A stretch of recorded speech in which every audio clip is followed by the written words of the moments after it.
سيدنا محمد كما تحب وترضى وتدوم بدوام الملك الحي القيوم غوث اعظم بمن بے سرو ساما مدد قبلہ دین مدد کعبہ ایما مدد انتظار کرم تشت من عینی را اے خدا جو او خدا بھی او خدا دا مدد برحمتک یا ارحم الراحمین۔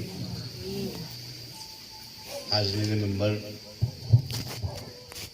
اور پپلودا کے خوش عقیدہ بھائیوں، پردہ نشین ماؤں بہنوں، السلام علیکم ورحمۃ اللہ۔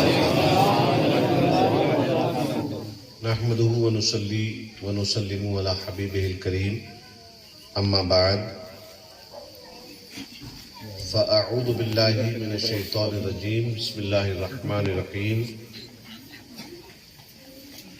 الا ان اولیاء اللہ لا خوف علیہم ولا هم یحزنون الذین آمنوا وکانوا یتقون۔ آمنت باللہ صدق اللہ مولانا العظیم وبلغنا رسولہ المولا النبی الکریم علیہ وعلی آلہ افضل الصلاة واکرم التسلیم۔ یا ایھا الذین آمنوا صلوا علیہ وسلموا تسلیما۔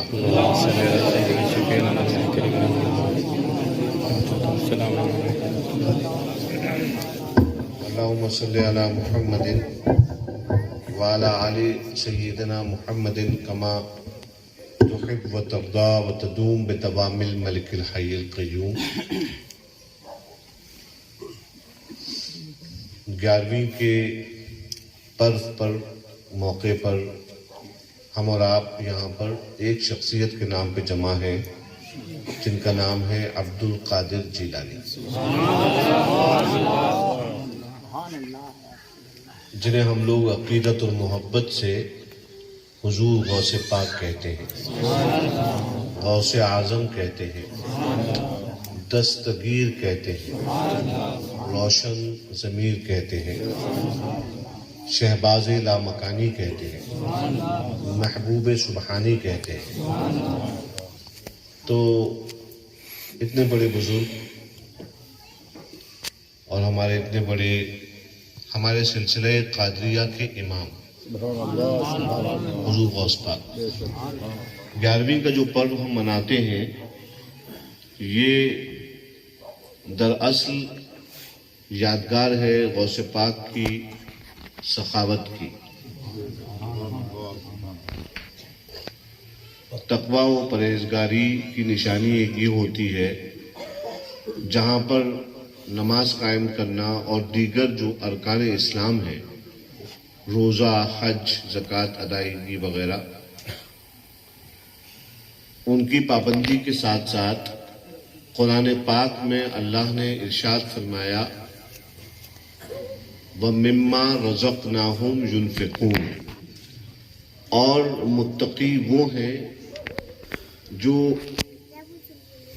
رزق ہم نے انہیں عطا فرمایا اس کو لٹاتے ہیں ہماری راہ میں۔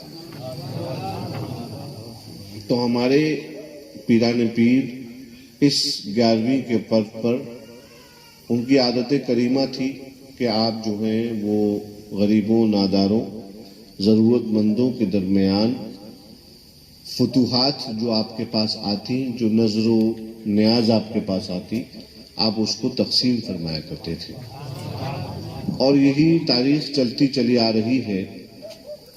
اور اس تاریخ سال عمر ہوئی، میں اس بات کو جانتا ہوں اور میرا مشاہدہ رہا ہے کہ اس تاریخ کی منت اور نیاز کی جو نیت کر لیتا ہے اس کے روزگار میں غیبی طور سے اللہ تعالیٰ مدد فرماتا ہے۔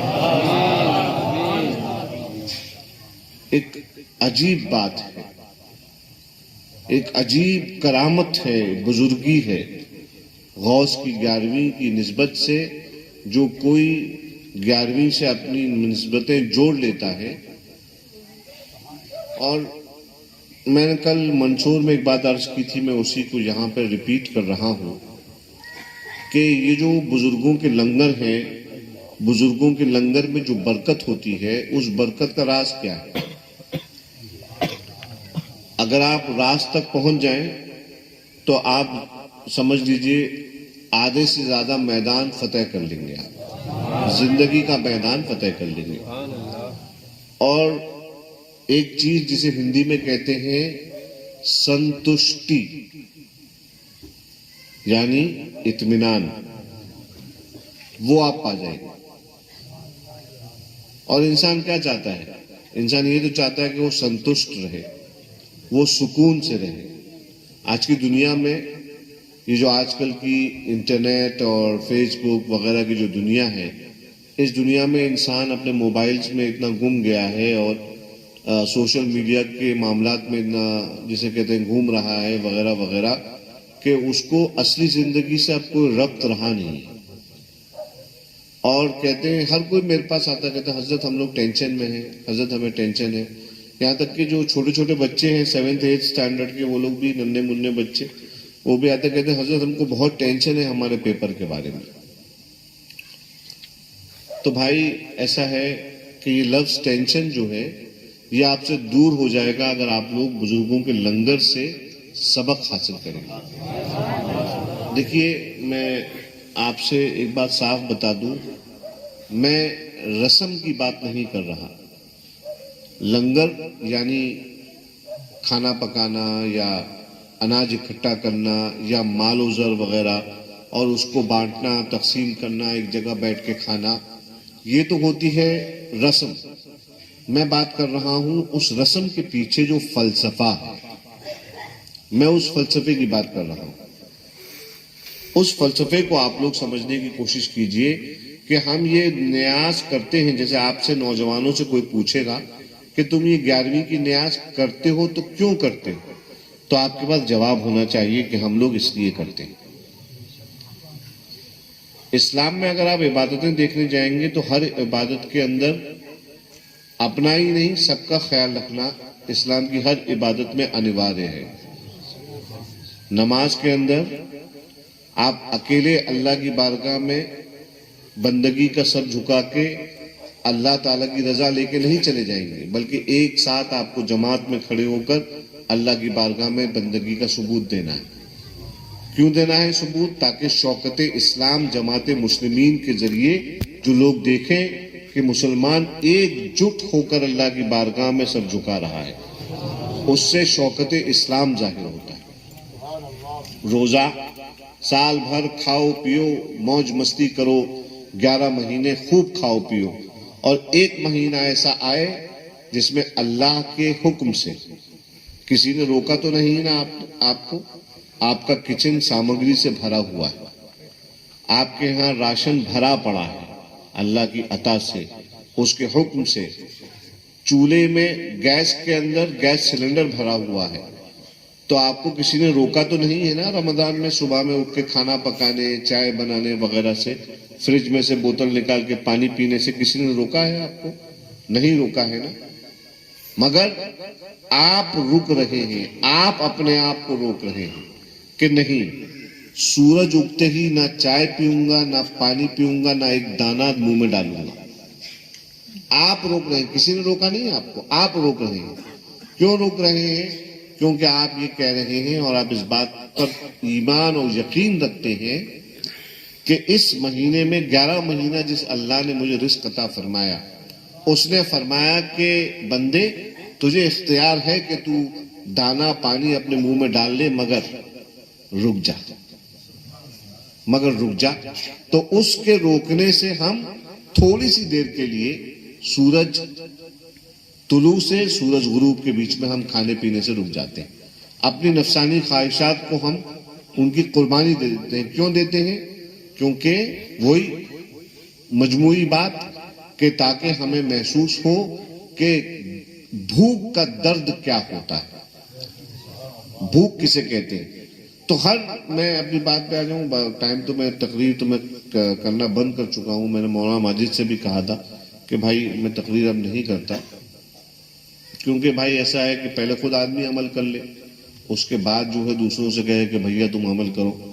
ایک پیر صاحب تھے، بہت با کرامت پیر صاحب تھے، ان کا ایسا معاملہ تھا کہ لوگ ان کے پاس آتے تھے، جوک در جوک جمع ہوتے تھے، آتے تھے، ان سے کہتے تھے کہ حضرت ہمارے لیے دعا کریں. وہ دعا کے لیے صرف ہاتھ اٹھاتے تھے اور اس بندے کی حاجت پوری ہو جائے کرتی تھی. ایک بڑی بوڑھی اماں جو تھی وہ آئیں ایک دن، کہنے لگی حضور، گاؤں کی زبان میں کہنے لگی حضور میرا بیٹا گڑ بہت کھاتا ہے، تو آپ دعا کریں کہ وہ اتنی میٹھی چیز یعنی گڑ کھانا بند کر دے. تو حضرت نے ہاتھ نہیں اٹھائے بلکہ سر جھکائے رہے. کہنے لگے بڑی بھی 1 ہفتے بعد آنا، 7 دن بعد، تب ہم سے آ کے تم جو بھی تمہاری بات ہے وہ کہہ دینا. چنانچہ 1 ہفتے بعد بڑی بھی آئی اور پیر صاحب سے کہا کہ حضور وہ آپ نے کہا تھا کہ میں آپ کو یاد دلا دوں، میرا بیٹا گڑ بہت کھاتا ہے، تو آپ دعا فرما دیں. آپ نے ہاتھ اٹھائے اور آپ نے کہا یا اللہ اس بڑی بی کی دعا کو قبول فرما اور اس کی دلی مراد کو پورا فرما.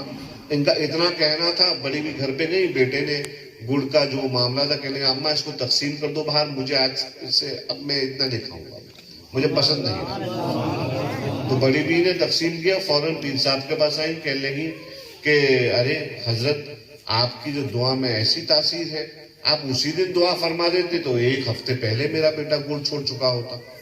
تو آپ مسکرائے اور آپ نے کہا بڑی بھی جب تم ہم سے اپنے بیٹے کے لیے گڑ چھوڑنے کی دعا کروا رہی تھی، ہم اپنے دل پہ نظر کر رہے تھے کہ اے اللہ کے بندے یہ تو گڑ چھوڑنے کی دعا کرے گا، حالانکہ تجھے خود گڑ کا بہت شوق،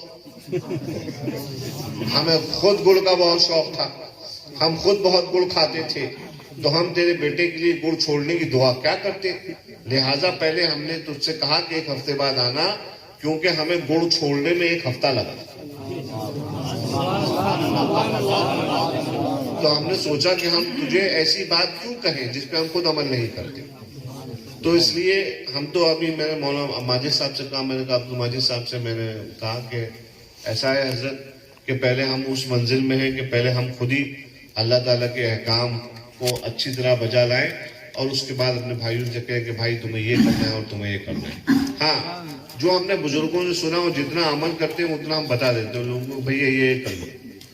مثال کے طور پر ہم نے غوث پاک کے سلسلے میں ہم بیعت ہیں، ہم ان کے مرید ہیں اور ان کی تعلیمات میں سے جو ہمیں ملا ہے ہم اس میں سے صرف ایک بات آپ سے شیئر کرنے آئے ہیں کہ آپ سے کوئی کہے کہ لنگر غوث کا، غوث پاک کے لنگر کا، 11ویں کے لنگر کا کیا فلسفہ ہے، تو وہ فلسفہ آپ کے پاس ہونا چاہیے کہ آپ بتا سکیں کہ بھیا اس لیے ہم کرتے ہیں. تو صاحب ہر انسان کی قسمت ہے، ہر انسان کی قسمت سمجھتے ہو پیپلودا والوں، سمجھتے ہو قسمت یعنی تقدیر ہر انسان کی اللہ تعالیٰ نے لکھ دی ہے. انسان کس وقت پیدا ہوگا، اسے کتنا ملے گا اور کتنا کیا ملے گا اور کیا نہیں ملے گا، کتنا ملے گا، کیا ملے گا، کب ملے گا، کتنا ملے گا، یہ سب اللہ تعالیٰ نے لکھ دیا ہے. اور کب سے ملے گا، کب تک ملے گا، یہ اللہ تعالیٰ نے لکھ دیا ہے. کب جیے گا، کب مرے گا، یہ اللہ تعالیٰ نے لکھ دیا ہے. ٹھیک ہے. تو جو بھی ہے اسے انگریزی میں کہتے ہیں پری آرڈینڈ، یعنی لکھا ہوا، وہ لکھا جا چکا ہے. جو اللہ نے لکھ دیا ہے وہ ہو کے رہے گا. سمجھے. مگر ایک مزے کی بات بتاتا ہوں تم کو، ایک مزے کی بات. وہ مزے کی بات یہ ہے کہ حضرت مولانا صاحب، امام صاحب بھی آپ کی تقریر میں بتاتے ہوں گے کہ اللہ تعالیٰ کا وعدہ اور وعید بدلتے نہیں ہیں. وعدہ یعنی اللہ تعالیٰ نے وعدہ کر لیا تم اچھا کام کرو تم کو یہ دوں گا، ہے نا، یہ اللہ تعالیٰ کا وعدہ ہے. اور وعید یعنی اگر تم نے برا کام کیا تو تمہیں یہ دوں گا، اسے کہتے ہیں وعید. ٹھیک ہے.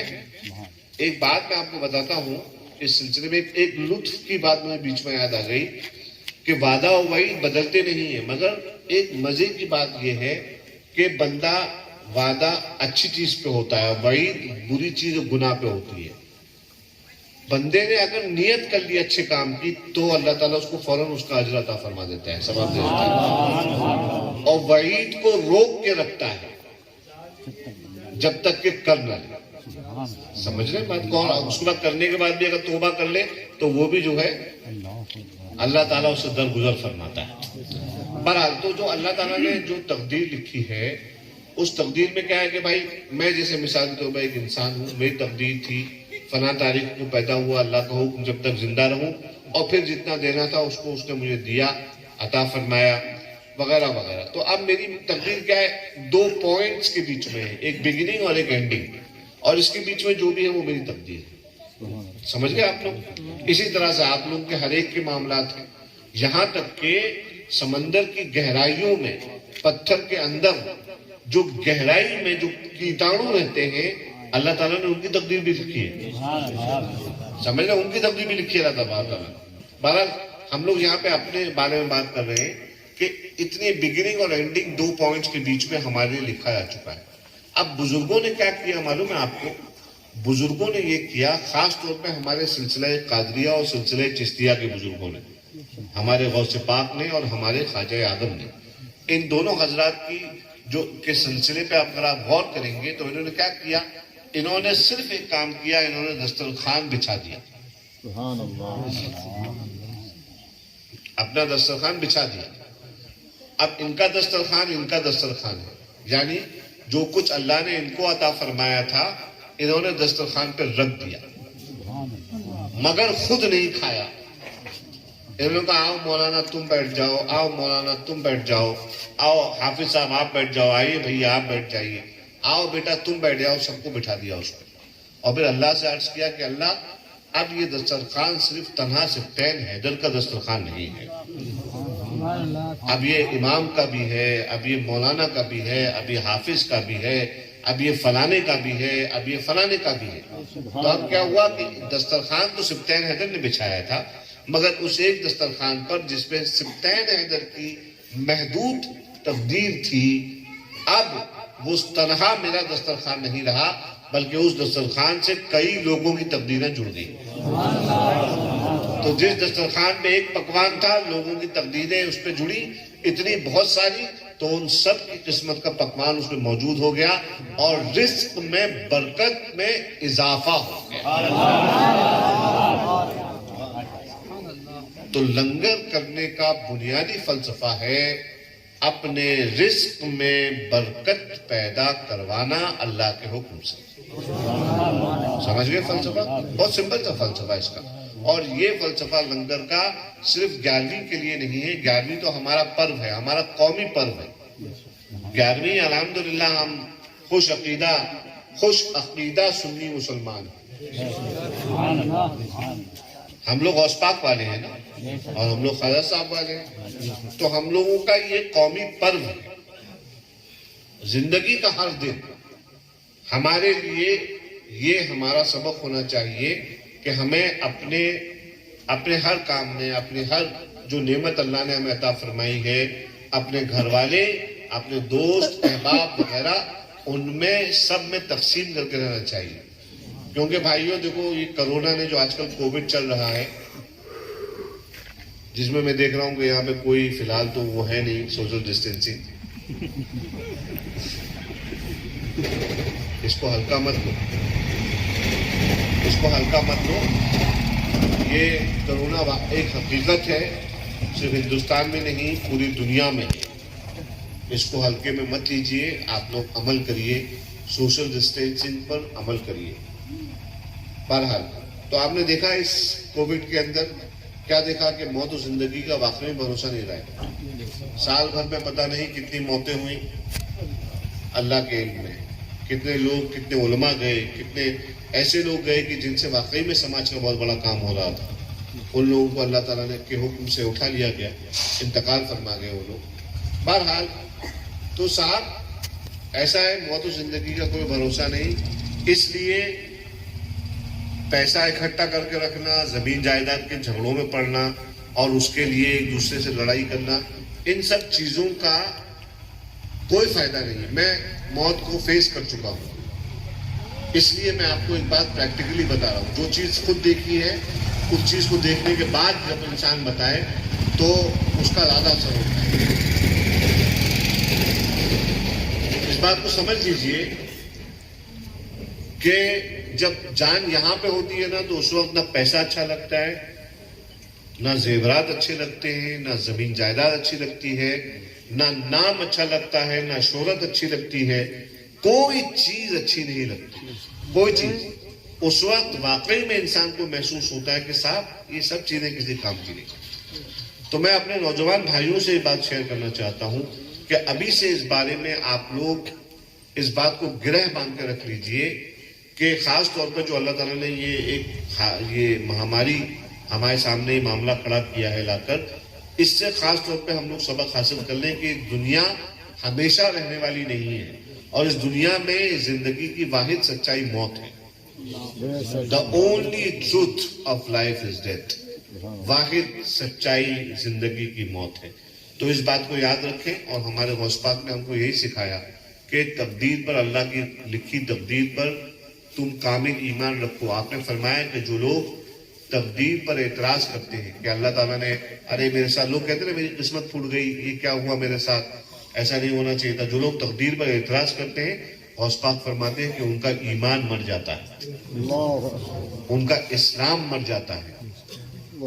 سمجھ رہے ہیں؟ یہ غوث پاک نے فرمایا.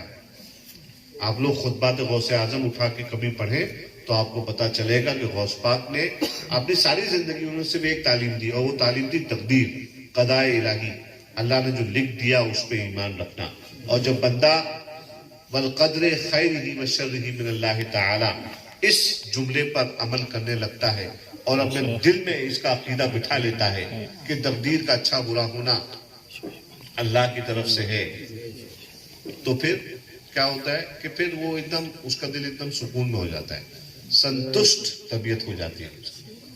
لہٰذا یہ چند باتیں ہیں، ان باتوں پر آپ لوگ غور کریں. اللہ تعالیٰ سب سے پہلے مجھے عمل کرنے کی توفیق عطا فرمائے، اور پھر آپ سب کو اللہ رب العزت حضور غوث پاک کے صدقے میں اور ان کی تعلیمات کے صدقے میں اللہ رب العزت ان کی محبت سب سے پہلے پیدا فرمائے. ہم سب کے دل میں وہ آل نبی ہیں، حضور حسنی حسینی سید ہیں غوث پاک، اور وہ ایسے سید ہیں کہ جنہوں نے پتہ نہیں کتنوں کو تو سید بنا ڈالا، جن کے پاس بیٹھنے والے کتنے سردار بنے. کتنے سید کا مطلب ہوتا ہے سردار، پتہ نہیں کتنے ان کے پاس بیٹھنے والے سردار بنے. سبحان اللہ. اور ان کے پاس تو یہ بھی ہے مشہور کہ ان کے پاس جو ڈاکو ان کے ہاتھ پہ بیعت کرتے تھے وہ لوگ اپنے ایک ایک بندہ اپنے وقت کا قطب بنا. قطب وہ بندہ ہوتا ہے جس کا ہر علاقے میں قطب ہوتا ہے، کوئی نہ کوئی بندہ خدا ہر علاقے کا قطب ہوتا ہے. قطب ایک ایسا روحانی مرتبہ ہے، اور اس کی خاصیت میں آپ کو ایک نشانی بتا دوں. قطب جس علاقے میں رہتا ہے، جب تھوڑے دن کے لیے باہر جاتا ہے تو اس علاقے میں اتھل پتھل ہونا شروع ہو جاتی ہے، واپس آتا ہے سکون ہو جاتا ہے. یہ قطب کی نشانی ہے. آپ لوگ غور کریے گا، آپ لوگ اس پہ غور کریے گا. جیسے آپ کے گاؤں میں اللہ تعالیٰ نے جس کو بھی پیدا فرمایا ہو وہ اللہ کے علم میں، اکثر یہ لوگ اپنے آپ کو چھپا کے رکھتے ہیں، سمجھ رہے ہیں؟ یہ افتاب ہوتے ہیں. تو ایسے بہت سارے لوگ ڈاکو تھے، غوث پاک کے ہاتھ پر بیعت کی اور وہ لوگ کیا بنے؟ قطب بنے. تو یہ تاثیر کیسے پیدا ہوتی ہے؟ غوث پاک کا عقیدہ تھا. کیا عقیدہ تھا غوث پاک کا رضی اللہ تعالیٰ عنہ کا؟ کہ دنیا نہیں رہے گی. ان کے پاس جب غوث پاک کے گھر میں ولادت ہوتی بچے کی، اور بچے کو غوث پاک کو لا کے دکھایا جاتا کہ حضور آپ کے گھر پہ ولادت ہوئی ہے، تو غوث پاک فرماتے یہ کون سی خوشی کی بات ہے، میرے گھر پہ ایک اور میت پیدا ہو گئی. یہ ہمارے پیران کی دستگیر کے جملے. فرماتے کیا خوشی کی بات ہے، کیونکہ یہ بچہ بڑا ہوگا، جوان ہوگا، پھر ادھیڑ ہوگا، پھر بوڑھا ہوگا، اور اللہ کا حکم آئے گا ایک دن بوڑھا مر جائے گا. تو یہ تم تو بچہ دیکھ رہے ہو، میں اس کے اندر ایک موتا دیکھ رہا ہوں، ایک میت دیکھ رہا ہوں. سمجھ رہے؟ یہ غوث پاک کا فلسفہ، اور یہی وجہ ہے کہ وہ اللہ سے اتنے نزدیک تھے، اللہ کے محبت میں سے مبتلا تھے. اسی وجہ سے آج تک ہم اور تم انہیں یاد کرتے ہیں، اور ان کی روحانیت سے ہم اور آپ جڑے ہوئے. اللہ تعالیٰ ہمیشہ ان سے ہمیں جوڑے رکھے، زندہ رہیں تو قادری بن کر، موت آئے تو قادری بن کر، اور قادری جھنڈے کے نیچے اٹھائے. وآخر دعوانا الحمدللہ رب العالمین. السلام علیکم ورحمۃ اللہ. میں معذرت چاہتا ہوں کہ پروگرام جو ہے